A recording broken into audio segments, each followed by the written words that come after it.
Hello, welcome to Living Life with Purpose. I'm your host, Phil Foster.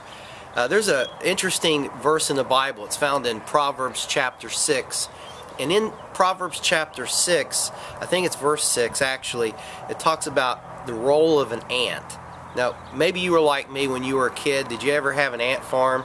Maybe you and one of your kid, brother, or sister went out, picked up ants and put them in there and you watched them. And you know, when we look at the ant, there's some valuable lessons we can learn about how we as Christians ought to live our life.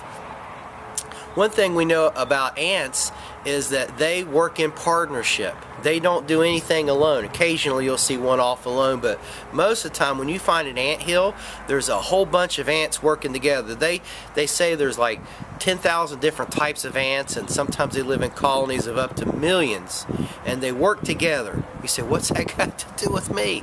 Here it is. As Christians, we're to work together. It says a threefold cord is not easily broken. God wants you and me to work together to build the kingdom.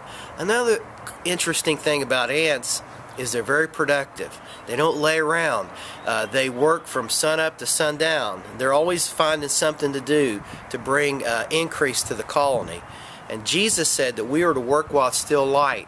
One day when you and I get to heaven, we won't need to worry about praying anymore. We won't need to worry about giving our financial resources to a local church or winning souls or any of those things. It's going to be great on the other side. But now's our day to shine.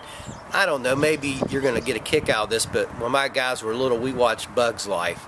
And one thing we found out in Bug's Life was those old grasshoppers, they didn't do nothing. They laid around and expected the ants to do all the work.